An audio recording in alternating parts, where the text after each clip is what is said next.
এক ভাই প্রশ্ন করেছেন যে কেউ যদি ফরজ নামাজে বা সুন্নাত নামাজে, ফরজ নামাজের প্রথম 2 রাকাত বা সুন্নাত নামাজের সব কয় রাকাত সূরা ফাতিহার পর অন্য কোনো সূরা মেলালো না, তার নামাজ হবে কিনা?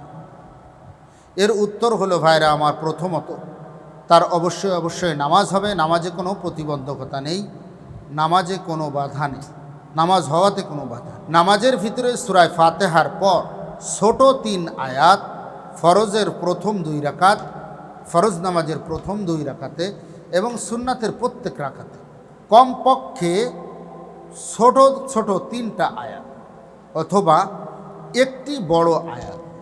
এই বড় আয়াতের পরিমাণটা কি অনেকেই জানে না, যে বড় আয়াতের পরিমাণটা কি। অনেকে মনে করে কি যে নামাজের ভিতরে সূরা মিলাইতে হবে তো বড় আয়াতটা পড়তে হবে, বিশাল বড় আয়াত। বড় আয়াত বলতে বোঝা যায় এই আয়াতের ভিতরে 3, 6, 18 যে 18টা অক্ষর বিশিষ্ট একটা আয়াত, এটা হলো বড় আয়াতের মাপকাঠি। হাদিস দ্বারা বোঝা যায় বড় আয়াতের মাপকাঠি হলো 18টা অক্ষর কমপক্ষে ওই আয়াতের ভিতরে থাকে। তো ছোট 3 আয়াত, আবার ছোট 3 আয়াতেরও পরিমাপ এই যে ছোট 3 আয়াতেও কমপক্ষে 3 আয়াত মিলে 18টা অক্ষর হতে হবে।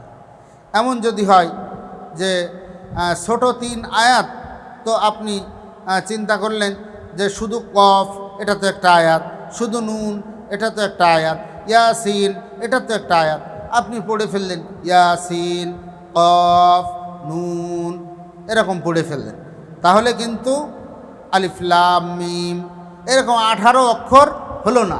তাহলে কিন্তু এটা বড় 1 আয়াত এবং ছোট 3 আয়াতের সমান হলো না। এর জন্য এটা পড়া হলো ওয়াজিব। ছোট 3 আয়াত বা বড় একটি আয়াত, এটা হলো সূরা ফাতিহার পরে মিলানো ওয়াজিব। হ্যাঁ, অনেক সময় এমন হয় যে এমন মুসল্লিও আছে সূরা ফাতিহা বাদে আর কোনো সূরাই জানে না। এর উত্তর হলো ভাইরা আমার, কেউ যদি কোনো সূরা না জানে, সূরা ফাতিহাও জানে না, কিচ্ছু জানে না, শুধু আল্লাহু আকবার বলতে পারে, আর কিচ্ছু বলতে পারে না, সামি আল্লাহু লিমান হামিদা এটাও বলতে পারে না, রব্বানা লাকাল হামদ তো দূরের কথা, সুবহানা রব্বিয়াল আযীম, সুবহানা রব্বিয়াল আ'লা এটা তো দূরের কথা, শুধু আল্লাহু আকবার এই শব্দটা জানে, আর পৃথিবীর কোনো শব্দ জানে না, কিচ্ছু জানে না। সে ওই শব্দটা দিয়েই নামাজ পড়বে, তার আর কিছুই লাগবে না। সে রুকুর জায়গায় রুকু করবে, সেজদার জায়গায় সেজদা করবে, কওমার জায়গায় কওমা করবে, জলসার জায়গায় জলসা করবে, যেখানে যে অবস্থায় আছে সেখানে সে শুধু সামান্য কিছু সময় সেখানে দেরি করবে, রুকুতে গিয়ে একটু দেরি করবে, সিজদায় গিয়ে একটু দেরি করবে, রুকু সিজদার মাঝখানে উঠে সোজা হয়ে বসে দাঁড়িয়ে একটু দেরি করবে, এটা ওয়াজিব। কেরাতের সময় কিছু সময় একেবারে চুপ করে দাঁড়িয়ে থাকবে, তারপর সে রুকুতে চলে যাবে। এখন বিপদ হলো সামি আল্লাহু লিমান হামিদাও বলতে পারে না। একাকী নামাজ পড়তে গেলে এখন কি বলবে সে? তো সে যা মনে চায় তাই বলবে, তার সঙ্গে আর আল্লাহর সঙ্গে মুআমালা হবে। আমার আপনার এটা নিয়ে মেলা টেনশন করার দরকার নেই, আমার আপনার এটা নিয়ে বেশি টেনশন করার দরকার নেই। বাড়িতে ভাত খেয়ে বোনের মোষ তাড়ানোর যেমন দরকার নেই, অন্যের নামাজের ফিকির নিয়ে আমার চেষ্টা করার দরকার নেই, অন্যের নামাজের ফিকির আমার করার দরকার নেই। আমার নামাজের ফিকির আমি করি, আমার ইবাদতের ফিকির আমি করি, আল্লাহ তাআলার সঙ্গে আমার সম্পর্ক কেমন এটার ফিকির আমি করি, অন্য কারো ফিকির করার দরকার নেই। যে সে যদি নামাজ না পড়তে পারে তাহলে তো আল্লাহর সঙ্গে সম্পর্ক হবে না। তার আল্লাহর সঙ্গে সম্পর্ক হবে কি না হবে, বান্দা বান্দির মনের দিকে তাকিয়ে আল্লাহ তাআলার সঙ্গে সম্পৃক্ত হবে, আল্লাহ তাআলার সঙ্গে সম্পর্ক তৈরি হবে। বান্দা বান্দির মনটা যদি ফ্রেশ থাকে, মনটা যদি পবিত্র থাকে, আল্লাহর সঙ্গে সম্পর্কও এরকম গভীর হবে। আর বান্দা বান্দির একেবারে নামাজটা সুন্দর, রোজাটা সুন্দর দেখ নাই, কিন্তু মনের ভিতরে সমস্ত কূট দুনিয়ার 2 নম্বরই, বাটপারি, ফিরব্বাজি সব কিছু আছে, তাহলে আল্লাহর নৈকট্যশীল হওয়া জীবনেও সম্ভব না, আল্লাহর নৈকট্যশীল হওয়া জীবনেও সম্ভব না। এর জন্য ভাইরা আমার, কোনো কিছু যদি না জানে তাহলে শুধু আল্লাহু আকবার জানে, এইভাবেই সে নামাজ পড়বে, কোনো অসুবিধা হবে না। এক ভাই প্রশ্ন করেছেন যে আমি সাধারণত তাহাজ্জুদের নামাজের সময় জাগ্রত হতে পারি না, এখন আমি এশার নামাজের পর যদি তাহাজ্জুদের নিয়ত করে 2 রাকাত 4 রাকাত নামাজ পড়ে নিই, তাহলে কি আমি তাহাজ্জুদের ফজিলত পাবো? আপনার জবাব হলো, ভাই যদি নিতান্তই এরকম হয় যে তাহাজ্জুদের সময় জাগ্রত হওয়া সম্ভবই হয় না, আর সম্ভবই হয় না এটা বলাটা এখন আসলে এখনকার প্রযুক্তির জামানায় সম্পূর্ণ ভুল। মানুষের মোবাইলে অ্যালার্ম আছে, মোবাইলে অ্যালার্ম দিতে নাও বুঝুক, একজন মানুষকে যদি বলে ভাই অমুক কয়টার সময় তাহাজ্জুদ হয়, আজকে যখনই মোবাইল মানুষের বাজে তখন রাত 3টা, 2টা, 2:30টার সময় হাড়ুমাড়ু খেয়ে উঠে যায় এবং মোবাইলটা রিসিভ করে। তো মোবাইলেও যদি কেউ কল দেয়, অ্যালার্ম বাজে, তাহলে ওই সময় উঠে তাহাজ্জুদের জন্য উঠতে পারবে না, এটা বলাটা সম্পূর্ণ বোকামি।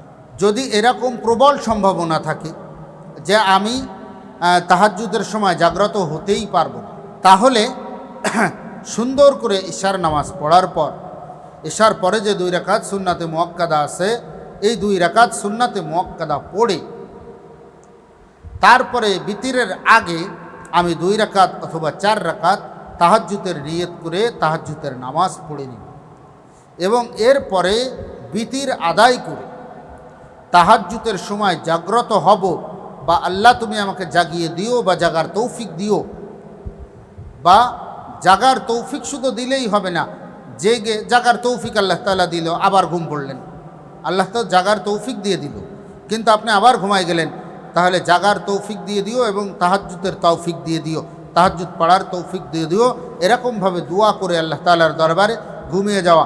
আল্লাহ তাআলা যদি তাহাজ্জুদের সময় উঠান, জাগ্রত করেন, তাহলে তো আলহামদুলিল্লাহ ভালো, আবার ওযু করে তাহাজ্জুদের নিয়তে তাহাজ্জুদ পড়ে নেবেন। আর যদি তাহাজ্জুদ না পড়তে পারেন, তাহলে ওই ইশার পরে যে 2 রাকাত বা 4 রাকাত আদায় করেছেন, আল্লাহ তাআলা সম্পূর্ণ তাহাজ্জুদের ফজিলত দান করবেন, সম্পূর্ণ তাহাজ্জুদের যাজা সব কিছু দান করবেন। এর জন্য হতাশ হওয়ার কোনো কারণ নেই। এরকম যদি হয়, আমরা ইশার পরে ইনশাআল্লাহ তাহাজ্জুদ পড়ে ঘুমিয়ে যাব। আল্লাহ তাআলা আমাদেরকে তৌফিক দান করেন। এক ভাই প্রশ্ন করেছেন যে ডান হাতে ঘড়ি পরা কি সুন্নাত? ভাইরা আমার, ডান দিক থেকে যে কোনো ভালো কাজ করা সুন্নাত। আমরা যখন জুতা পায়ে দিই, ডান পায়ে দিই। আমরা যখন জামাটা পরি, ডান হাতাটা হাতের ভিতরে আগে ঢোকাই। পায়জামাটা যখন পরি, তখন কিন্তু ডান পাওটা আগে দিই।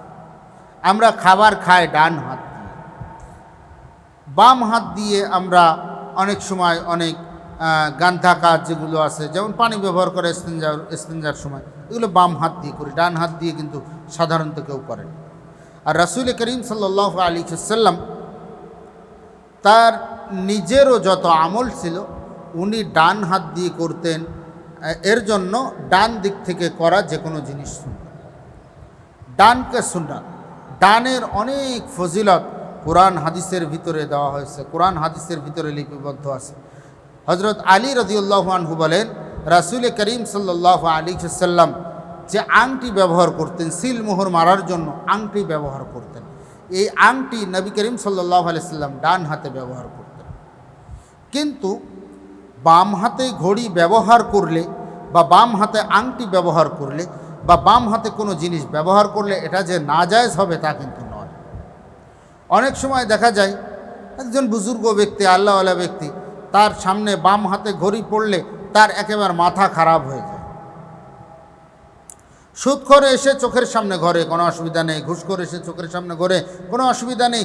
দাড়ি চাষা মানুষ চোখের সামনে ঘরে, বেগানা নারী চোখের সামনে ঘরে, বিভিন্ন পাপ কার্যে লিপ্ত এরকম মানুষ সামনের পরে ঘরে, তাতে কোনো অসুবিধা নেই। কিন্তু বাম হাতে ঘড়ি পরা দেখলেই শায়েকের মাথা খারাপ হয়ে যায় যে বাম হাতে কেন ঘড়ি পরছে, ডান হাতে ঘড়ি পরাটা সুন্নাত। ভাই, ডান হাতে ঘড়ি পরাটা সুন্নাত এইভাবে কেউ হাদিস দ্বারা কেউ প্রমাণ করতে পারবে না। ডান দিক থেকে যে কোনো কাজ করা সুন্নাত, সেই হিসাবে বাম হাতে ঘড়ি না পরে ডান হাতে ঘড়ি পরাটাকে আমরা সুন্নাত মনে করি এবং সুন্নাত পালনের সোয়াবের আশা রাখি, সুন্নাত পালনের সোয়াবের আশা রাখি।